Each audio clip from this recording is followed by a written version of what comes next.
Hey guys, it's John from Everyday Carrying. Thanks for watching. One of the most asked questions that I get on Facebook is how I conceal carry and what holster or system do I use to do it in. Being a concealed carry holder for over 5 years, I've gone through the gauntlet of holsters and manufacturers, and I've settled on this one here, the G-Code INCOG holster. I have 3 of them now for different size weapons, and let's take a closer look at why I choose this system over other manufacturers and systems on the market. All right, guys, this is my concealed carry system that I use. I am an avid believer in carrying a firearm every day. This is what I carry about 90% of the time. I do have a Walther PPQ and an MMP9 that I'll carry at times when I just want a little bit larger of a firearm. I also have a Smith & Wesson Bodyguard 380 that I'll carry every now and then if I just want something that's extremely low profile and extremely small. But this is what I carry every single day for the most part. And I wanted to show you guys exactly what I've done to my M&P shield here to make it as comfortable and as reliable and as effective as I possibly can. And I have been carrying this gun now for close to 2 years, and I've done quite a few things to not only the gun but the holster system as well. We'll take a look at the holster first. I carry a INCOG holster from G-Code. You can buy these for most of the firearms on the market. I think it is the best appendix carry rig on the market, hands down. And I have done a lot of modifications to this to really make it the most comfortable rig that I can think of. When you get it, this is what I carry. This is for my MMP9, my full size. This is what it'll look like if you get the mag carrier attached to it. It has this attachment piece here on the back so that the mag stays with it. It's one solid unit. What I have done for my shield is I actually took it apart. I took that part off and I just put a simple leather belt loop on it. What this does is I found that G-Code used only one piece really for all of their holsters, and what happened is it works really well for a full-size gun that carries a really big mag, but when I got it for the shield it tended to push it up just a little bit higher because it's a smaller mag, so you had this dead space down here, but what it did was it pushed the mag up higher into my stomach. And what I found was I started running a smaller, the 7-round instead of the 8-round magazine, just to make this a little bit shorter, which I didn't like as much. So I took them apart, and this does one of two things for me. Number one, I'm able to, if you're thinking my belt line's going through here, I'm able to bring the mag carrier down and allow myself to run an 8-round magazine in it, and also I'm able to separate these just a little bit and move them around throughout the day if it starts to get uncomfortable. So instead of being attached, and right here and not able to move, I'm able to bring it down and slide it over. You can put it on each side of your belt loop if you wanted to, have your belt buckle here in the middle, so it gives me the flexibility to move things around. So that's why I have taken it apart, and that's why I run just a simple, leather belt loop on it. If you look at the main gun holster part here, I've done a few things as well. As you can see, I've ground the bottom off. They offer 3-hole and 4-hole holsters, belt loop carriers. So this is a 4-hole here. What I've done is I cut mine down to 2. So you can see instead of having these extra 2 holes here, I cut it off. And what this did was I found that if you run an M&P shield with this 4-hole holster, it pretty much puts the grip of the gun in your pants. There's no way to get your hands on the firearm because it's too small. Once again, these belt loops here are made for a full-size gun, but when you go down to a smaller gun, you have to make some modifications to really improve the carry system that you're using. So what I did was I just took a Dremel, where you have a Dremel, it will travel, and I cut the bottom off. I rounded it just to make it a little bit smoother, and move these down, which then brought the grip of the gun, if you're looking at it like this, your belt's running through here just like that, and I have room now to get my hands on the grip very securely if I ever had to draw my gun, or whenever I have to draw my gun. And that's, I think, is a very important aspect that a lot of concealed carry holders need to look at. If you go, this gun's going to be sitting like that in your pants. If you can't put your hand down and get these 3 fingers, or all 4 fingers on the grip of your gun, then it's too low in your pants, and it's going to be extremely difficult if you were ever in a situation where you needed to carry your firearm and you had to withdraw it quickly. Think about that much of the grip being in your pants, and you having to try to get down under your belt to get a good grasp on it. So make sure always that your belt is below where your hand is going to go, and you have some room to get your hand in to withdraw the gun. So these are some of the modifications that I have done on the holster and on the mag carrier. Now we'll move on to the actual pistol itself. I'll move this out of the way here.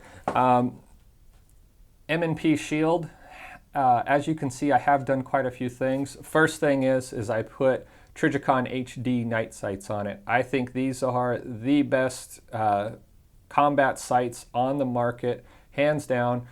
Very easy to pick up. These aren't precision, sights that have a fiber optic front sight.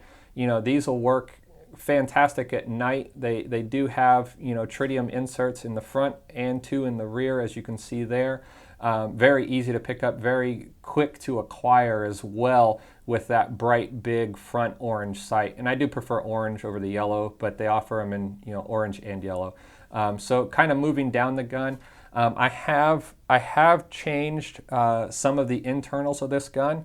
I put a Apex Tactical, it's their DCAC kit in here, and that stands for Duty Carry Action Enhancement Kit. It just really, it's a new sear, it's a new striker block, and a few new springs. Doesn't really make the pull of the trigger any lighter. It's still a 5.5 pound trigger, but it is so much smoother, and the resets are a little bit shorter as well, with the new internals in here, that it made this gun, for me, a lot more accurate to use. And that's really what I was looking for. I wasn't looking for, a 2-pound trigger or anything like that. I just wanted a smoother trigger overall, and I think it is the best drop-in trigger on the market, hands down. So that's what I've changed on the inside. I have probably over 1,000 rounds, if not 1,200 through this gun. No malfunctions, had that trigger in since day one, and just works fantastic. As you can see, keep moving down here, I do stipple the grips on pretty much every single one of my pistols that I carry. What I do is I put a thumb index grip up top here, and I also put a finger grip from my trigger finger as well, just so I know that I can index, and I always know where my hands are, and I know that I'm in a good position if my thumb is resting on that grip as well, and it gives you a little bit more traction. One of the reasons why I stipple most of my grips, being in Florida, 90% of the time it's either raining or I'm sweating, and this thing, since I do carry appendix, it has some sweat on it, so I wanted to make sure that I had some additional grip on this in case I needed to use it and it was wet. As you can see here, I'll bring it up a little bit closer here. I use a very fine tip iron when I stipple my grips, make it very small, very fine. I don't make any drag marks or anything. Still looks very, very nicely done. I do just the back strap and the front strap. I leave the sides, as you can see, I leave the sides clear.